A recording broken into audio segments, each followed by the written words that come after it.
Hey, hey, hey, 1212. This is Gear Dive Jam, and you're in tune to obviously Gear Dive Jam, hosted by Trovarsi and BboyTech. Yo, yo, yo. Today, October 22nd. It is the 22nd, right, Trovarsi? Yes, it is. Word. It's 6 p.m., and we're glad to have you. Today is October 22nd. We're going to be talking about The Per4mer by Modbap Modular.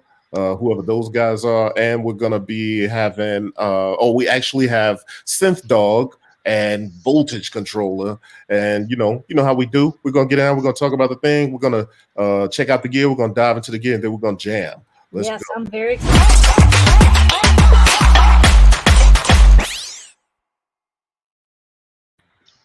Hey.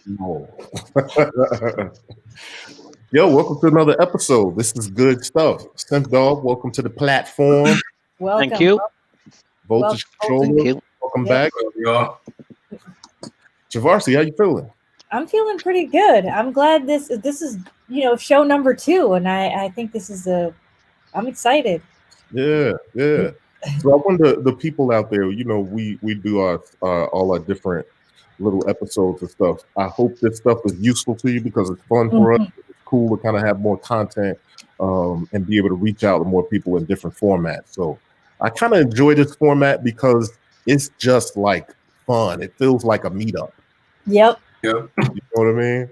Meet up and jam and talk about how you're doing the jam and stuff. So share some ideas, learn some stuff.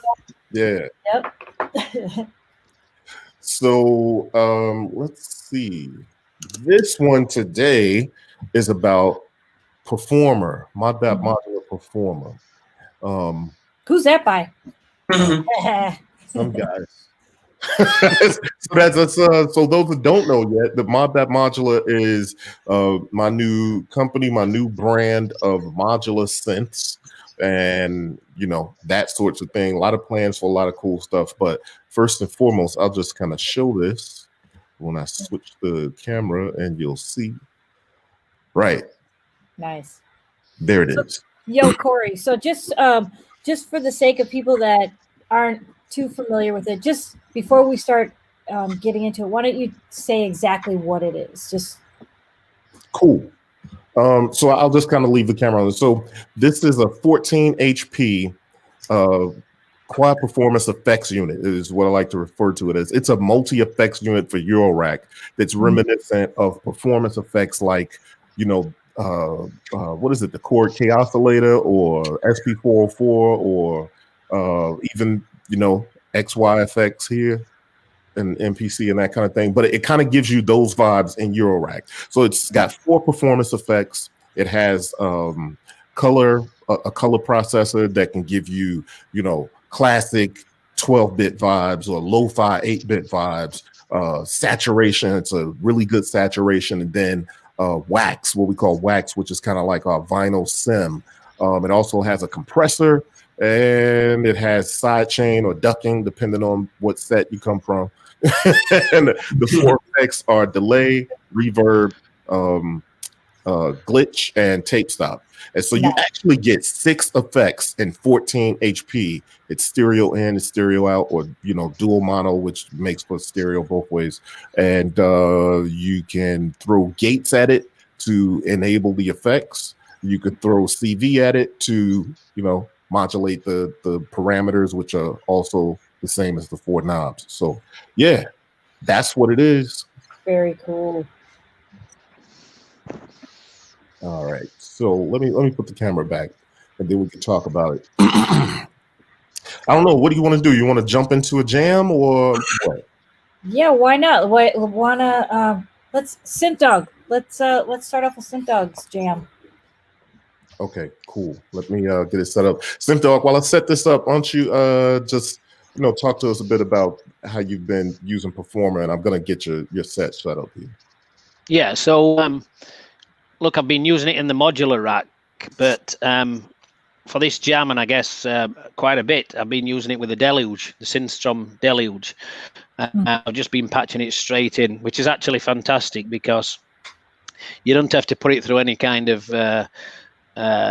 module that's going to adjust it to the levels of Per4mer. It goes straight in, which is great. It actually leads me to think that I need to have it in a more portable format, so I can take it to the desktop gear. So I've got it with Deluge. There's a couple of other things that's that sometimes I patch through the mixer and then use an auxiliary out to get it into the Per4mer.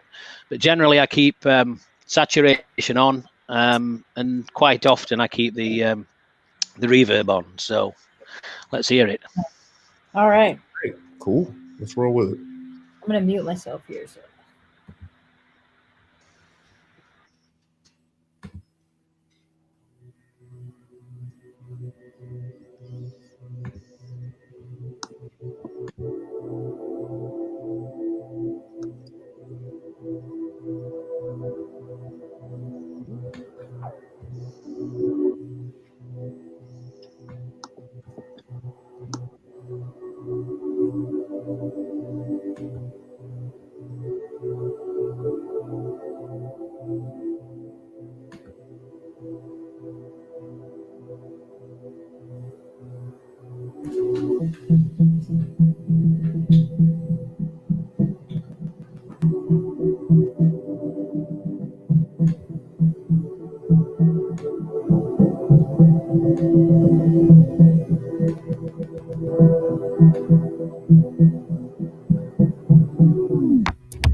Dope.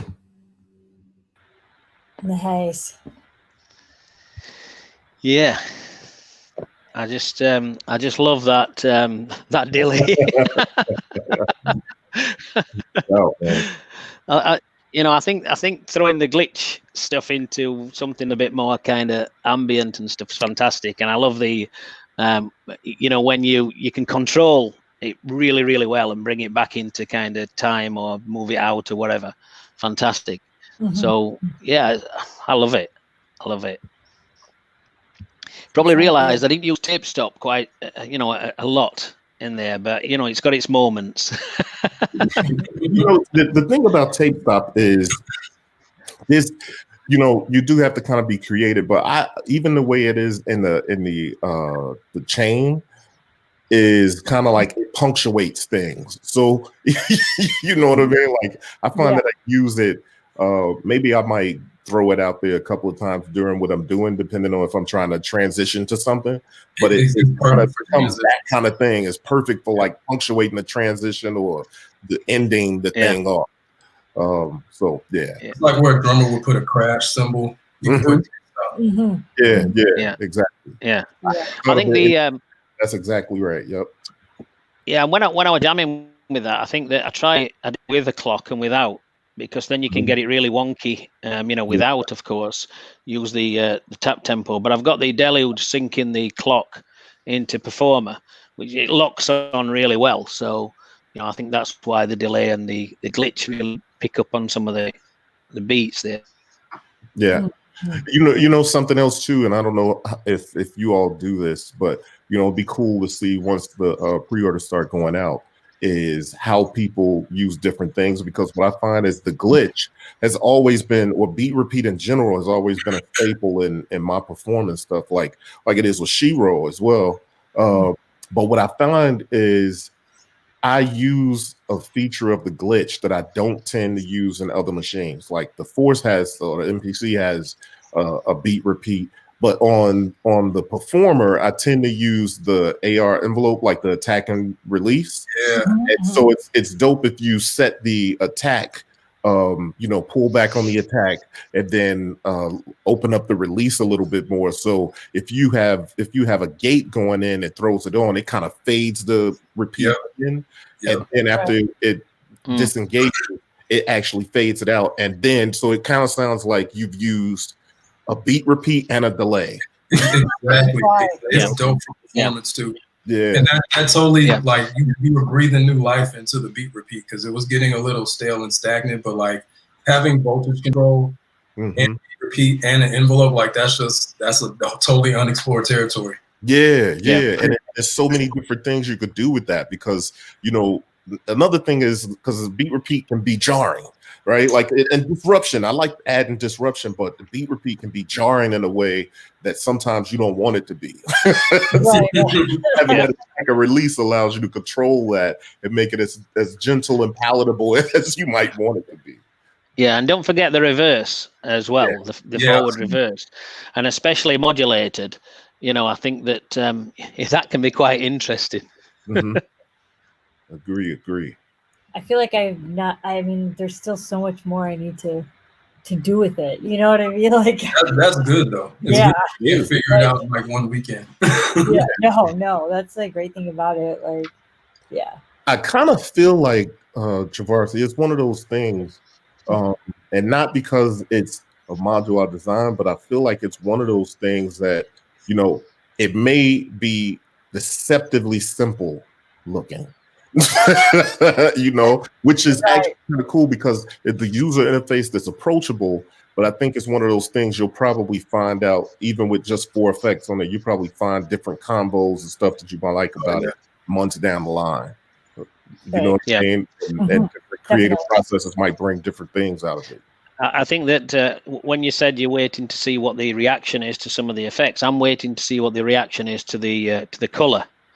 Because I think it's a very, very kind of, I don't think it'll be missed when people pick it up, but I think people will underestimate how much it adds to the sound.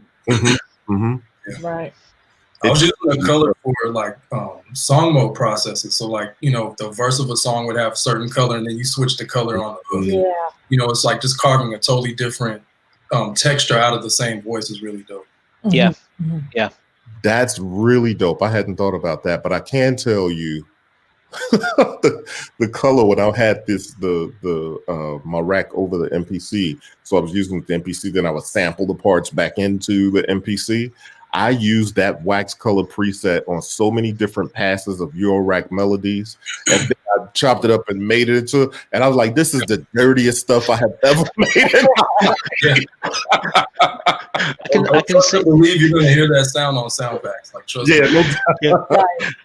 I can see now. What's your favorite color? Social media trending. What's your favorite color? Everybody will have a different color. Everybody will have a different one. It's true. Yeah, this is it's gonna be fun to kind of see how it gets out there, because it feels like a kind of Swiss Army knife of effects and that kind of stuff. So, Shira, how did you use it, or do you want to answer after we play your video? Yeah, do that. Yeah, we can do it after. Yeah. So we ready to play the video? Yeah. Let's hear Shira's video, and then he can talk to us how he patched it. All right, let me set it up here. While you're setting it up, I'll remind people in the chat, first of all, thank you for tuning in, and be sure to drop your questions too. Get them answered. So drop your questions in the chat. And always remember, gear, dive, jam, and subscribe. Oh yes. Yep. Like and subscribe and share with your friends as we do this more and more. And on that note, let's go to Shiro's thing.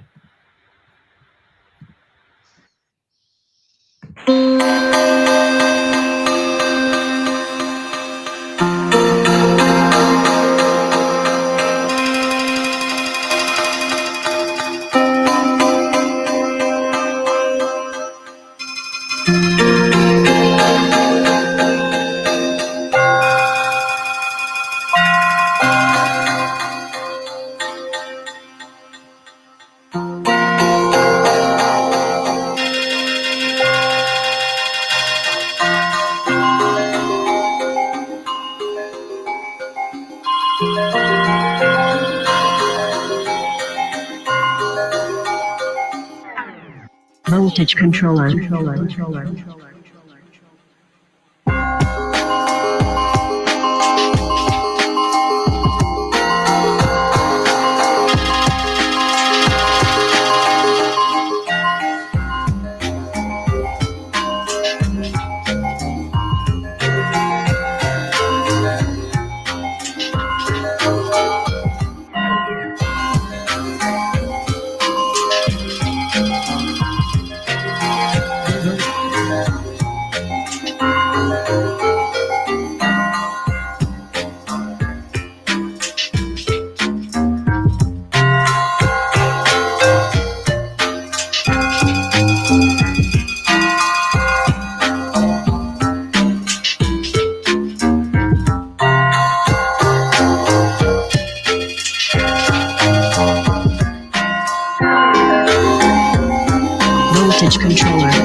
Nice, Shiro. Lovely.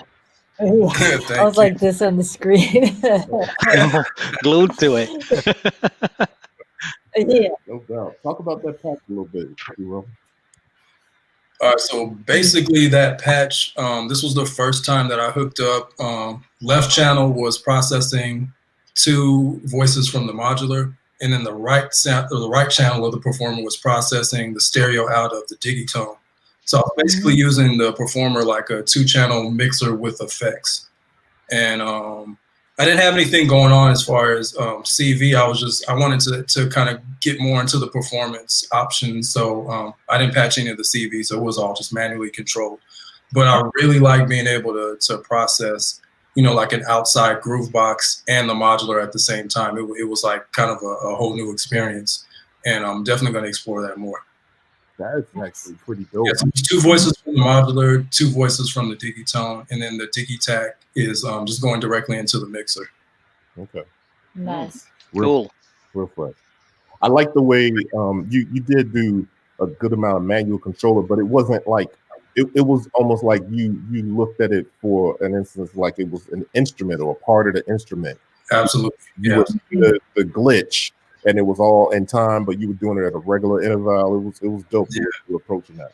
Right. And I used that whole envelope thing we were talking about with it actually had a faster attack, but the release was pretty long. So it kind of has like a delay quality. Trail off, yeah.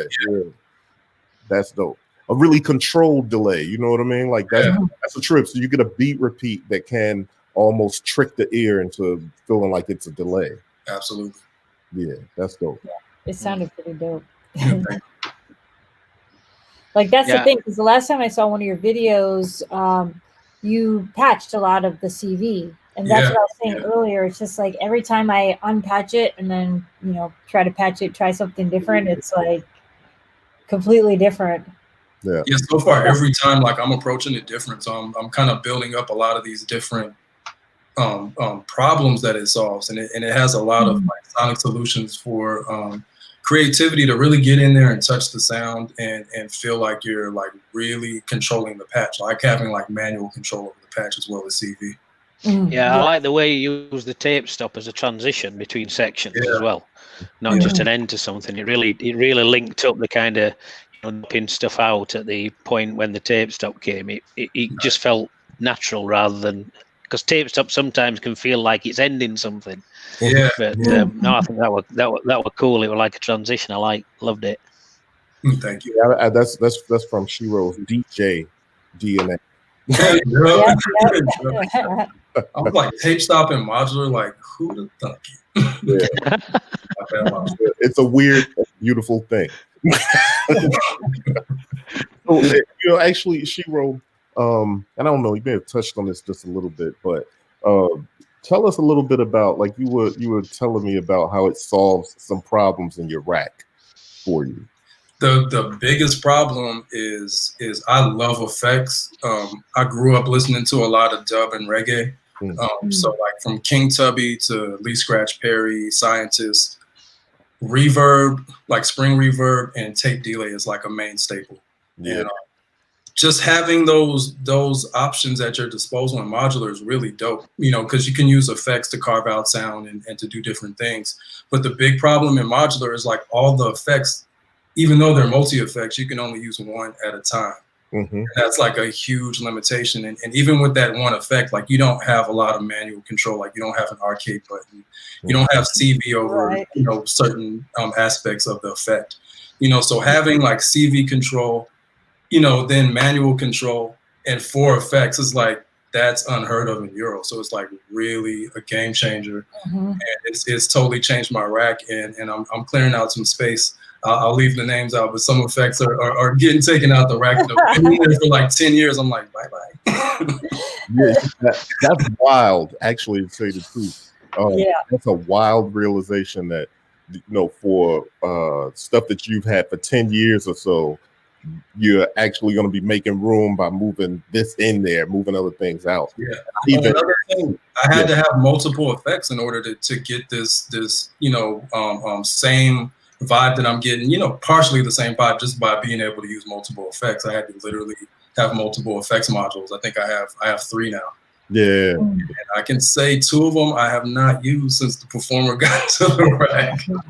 That's dope. That's dope. Yeah.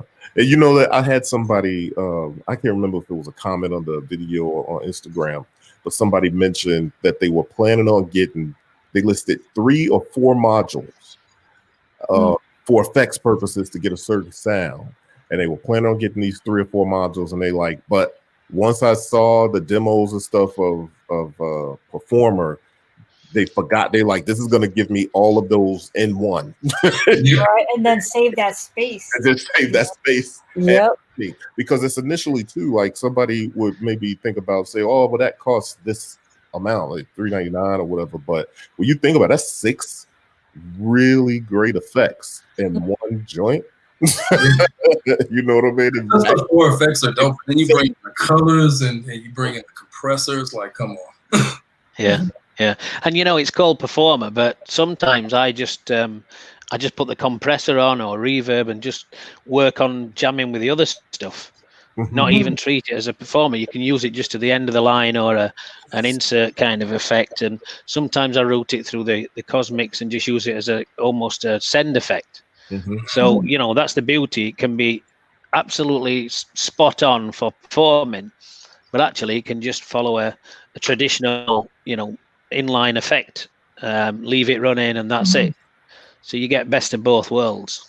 That is exactly it. So the initial idea kind of called for, well, I was like, yo, I want something that I could use for performance, but I want it to be equally as useful for studio, but then also sound design. Like those are the 3 points I was trying to hit with this idea.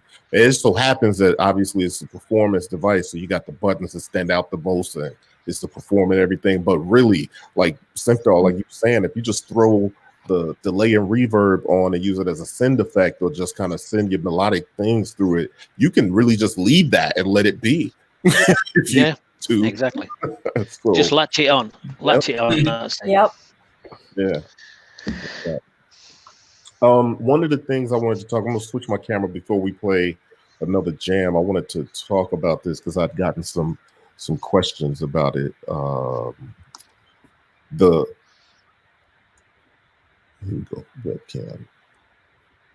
Yo, and while he's adjusting his camera, make sure you drop questions in the chat too. If you have any questions for any of us, how we're patching it, or anything. Yep, indeed. So I'm just gonna show this so you can kind of see. And obviously I don't have the, well, camera's okay. So anyway, the signal flow kind of goes like this. The signal comes in, and then it goes through color, which is this button here. Then there's a button over here for compressor. So those are the processing effects. So the signal goes in to the processing effects, and then they go through the performance effects, which is delay, reverb, and it goes just like this, as if you're reading. So delay, reverb, glitch, tape stop, then it goes out. So what you're doing is when the signal comes in, you get the color and the compressor that you can treat the signal with pre-performance effects. You know what I mean? So if you wanted to, you don't have to, and also, so you get that hits the signal first. And then, so what that means is you have color, which is, you know, wax, a sort of vinyl sound, and, you know, a saturation and all that. All that stuff is hitting your sound before it gets to delay and reverb or glitch and tape stop. So then you get the benefit of being able to say, yo, I'm going to throw this wax vinyl preset on here and then put on the reverb. So you're getting like a reverb that has like vinyl quality, or you could do the classic or the lo-fi. Then so you're getting a reverb or a delay that has those qualities, and you turn it on and off and just introduce that in bursts. There's a lot of really cool creative ways to kind of do that. But then too, the reason I wanted the reverb and delay to come after that, but before the glitch and tape stop, is because reverb and delay smears the sound and spreads the sound. And you don't want that to be after a glitch. You could, but for the most part, I wanted that to be before the glitch, so then I could kind of glitch what the creation is before that kind of gets there, right? So you get this processed sound with either compressor and color or both, then it goes through the performance effects, and you could smear it with delay and reverb, but then you can start to chop that up and DJ it with the tape stop and the glitch. So that's kind of the philosophy behind how that was chosen and why that went that way. Yeah, I've noticed a few questions regarding the are the effects interchangeable, and personally, I like that they're fixed, because I think because it's a performance device as well. I think, you know, the kind of, you've got to program your head to really perform without thinking too much on certain things. So knowing exactly what you're pressing and what you're doing and what the controls are, I think for me, I think if the option was to change effects out, I wouldn't. I would still keep it static because it works for me, and I think you know, I think I've become programmed, or the muscle memory, as Shiro said. You know, it needs to be in your workflow, not just you know, not just versatile alone. So Right. No doubt that, and I agree with that. I think I made a concerted sort of you know, it's purposely done that it's not swappable. Like, I really want this to be what it is. There are other effects out there that, you know, that are out there that you can swap all kinds of algorithms and even cards to give you different algorithms. And I think that's dope. But, you know, the philosophy behind what the performer is kind of has to be what it is. You know what I mean? Like, when it comes to, like, I think there's a lot of stuff that could be used across lines, but because of the way I perform and people that make those kinds of beats and Shiro, the kind of beats that you make, like, these are the core effects. It's like the tenets to hip hop. Like, if you had a choice, you would pick these anyway. Yeah, you know what I mean? So yeah, I know that some people wanted to maybe swap out the tape stop, but yeah, at the moment we're not. I'm not really thinking of doing that. But you get a lot of dope stuff in there. Yeah, I've been having a lot of fun with it. I mean, I don't really make hip hop, but and you don't have to. Your stuff is hard. Other genres, and I've been having a lot of fun with these effects. So yeah, talk about that a little bit. Because you do other types of music, though. Like, do you find the effects useful to the genres that you do? I think so. Yeah, like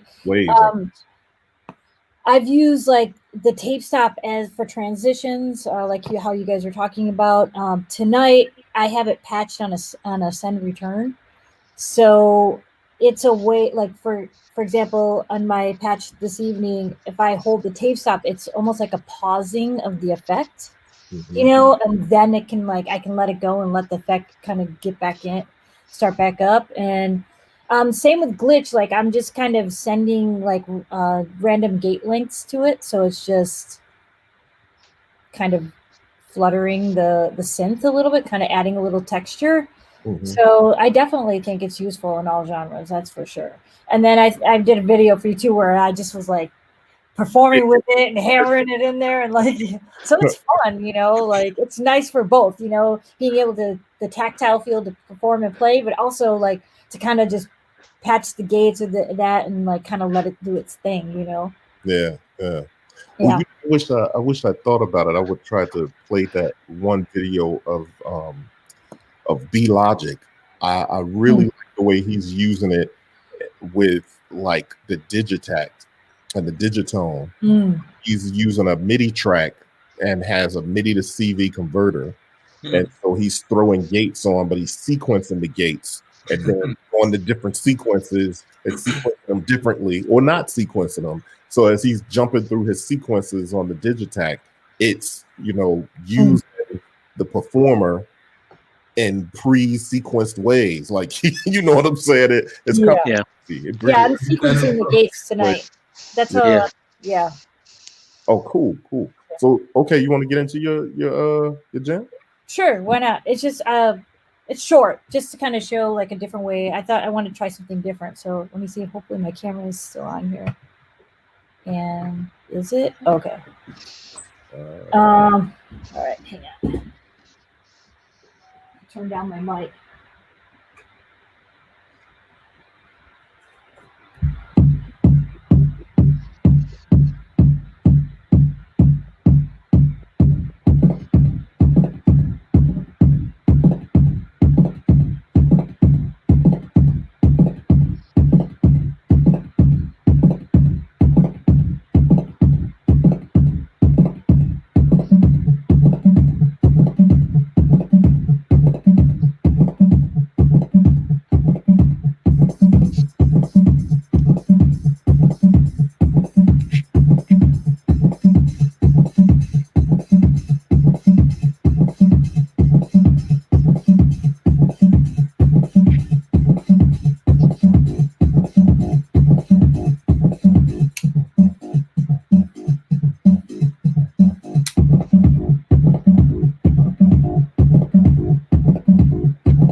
Yo. Yo, Trovarsi, actually, before can you put the camera back on that and Sure. kind of just explain not only how you're using the performer, but a little bit about how your rack is set up? Because there were a couple comments about, you got some choice modules going on there. Tell us a little bit about the setup there. Sure. Okay, so for my percussion, I'm using the squid sample, and I'm taking like a pattern from the Metron and sending the gates, sending that through the ANA, which is like a analog logic module, which is dope. So I can take one pattern and then just kind of, when I turn these knobs, it kind of manipulates and changes up the pattern on me. So I can use it for like a breakdown or build up to kind of like an A-B. But what I'm doing then also is sending gate patterns from the Metron into the performer, so I don't have to, it's kind of like my ghost hand. So you can see it's still flashing. And then I have the performer patched on a send channel. So just by getting that kick, like the kick going, and then adding like this.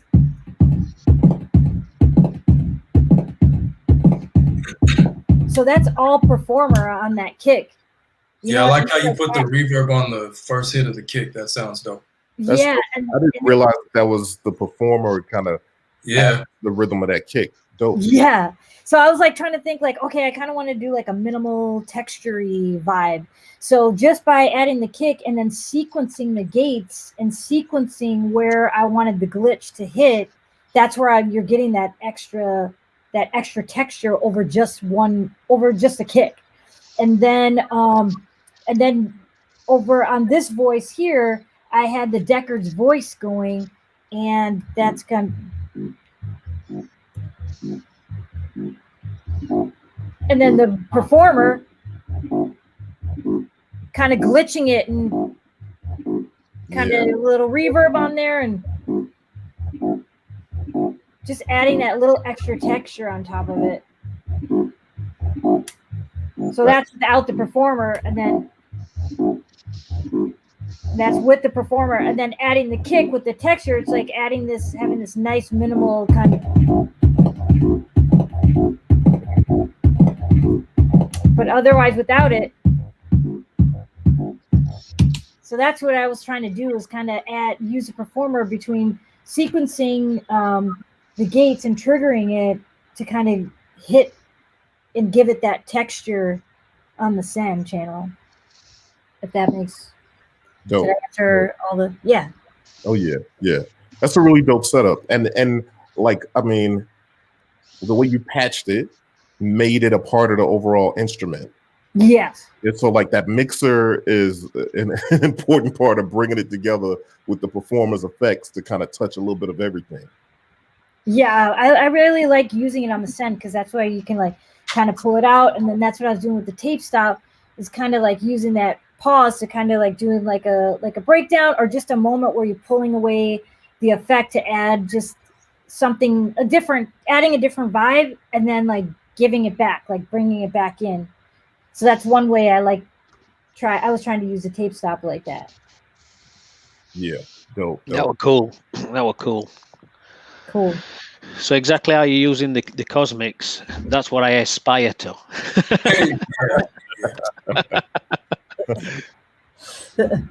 Dope.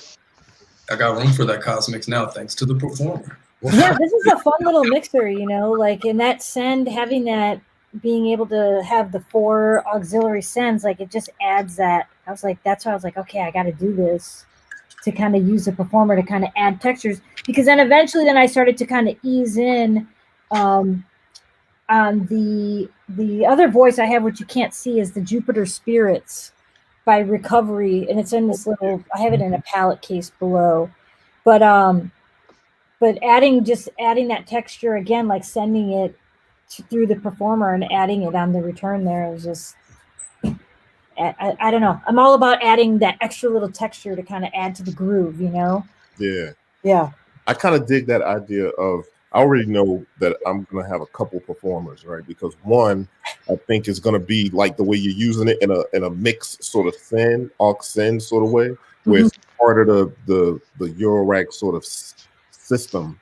But then I also am gonna have it as like I'm gonna use both use cases. So like Eurorack effects, and then another one is gonna be like performance effects. You know what I mean? Yeah. So, yeah, that's dope. Yeah, I really like the glitch too, because the way so I have it triggering, and for example, I don't know if I let it play long enough, but on the Deckard's voice, what would happen is every so often the glitch would grab it and just go like kind of make a little flutter over it to kind of add something different, you know, added a little extra texture here and there. And it wasn't, even though it's sequenced, but the way that the effect is being turned on and off, it's grabbing it in a unpredictable way, you know what I mean? To kind of, so it doesn't sound so loopy, even though I'm basically just playing like a 8-step pattern, really, if you guys, or 7-step pattern. If I'm looking at my, if I'm looking at the background, that's, yeah, so I don't know, trying something different. Dope. Sounds good. I dig it. Cool. Well, cool. Let's see. We got about 15 more minutes. Why don't I just jump right into the last one? This is my little jammy jam. Let me get to it first though here. Oh yeah, electronic sounds audio. Love that little pixie dust stuff. Yep, like it really is kind of like a nice little sprinkle of good. I was gonna say sonic sprinkles. Yeah. Oh, I like that. That's what. Yeah, sonic sprinkles. You're so poetic all the time. Seriously, like. All right, let's see. When I expand it, does it expand across the screen? Because I can't see the screen when I expand it. Yeah. All right, so then I'm just going to expand it and we'll go for it. Cool.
Yo. Nice, Corey. That was dope. Yeah. So yeah, let me talk about what I was trying to do. Well, there was a couple things I really wanted to kind of show that, like, it's really a performative piece, right? Like I like throwing it in the rack now. Only the melodic elements were going through it. The bass line and the drums were not going through it, but using the ensemble oscillator, the key pass with the filter, and the performer as the effect. It's a kind of lethal combination. It's just like you could just do that to do ambient stuff, or you can kind of perform it a little bit. And so I had the glitch latch, so that it wasn't latch. It was actually I was throwing a gate to it on regular intervals, but that gate was coming from marbles. And so I was throwing a gate to it. And so every now and then it would come in, but I also had the attack, backed off a little bit and the release opened up a little more. So it was doing what we were talking about earlier. Whenever it would receive the gate, it would throw that glitch in there, and I had the glitch pitched up a little bit so that it was kind of giving a little variation in the thing.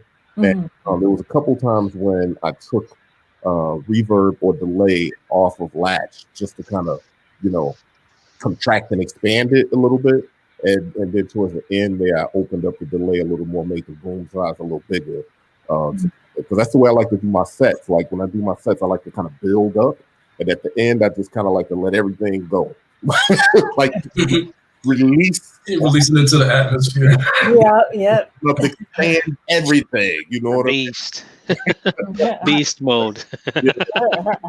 So in essence, it was a kind of chill beat, but I just kind of had a little fun with it. So it was just kind of set up in a way where I can kind of, contract and expand it. But the delay and the reverb was pretty much on. So yeah. Nice. So that's another thing. Like I was literally, it's almost like the top part of the performer was like just rack effects, and the bottom part of the performer was being performed with. You know what I mean? So yeah. So I think we've shown you tonight, like how there's just so many ways. We didn't even show all the ways. There's just so many ways to patch it and utilize it. There was actually a good question in the chat. Oh. Electric Sounds Audio said, how long can you set the tape stop effect? Can it be slow or a long stop? Yeah, it can be slow or a long stop. And if I'm not mistaken, I think it's 5 milliseconds to 5 seconds. Or that could be, no, I think it is 5 milliseconds. That's the envelopes, I think. Yeah, that's envelopes, but I think the tape stop may be the same. Yeah, I think it's the same. I can't remember. Yeah, so I'd have to look at the notes to know for sure, but I'm thinking it's 5 milliseconds to 5 seconds. I'm gonna have to go confirm. Nice. Yeah.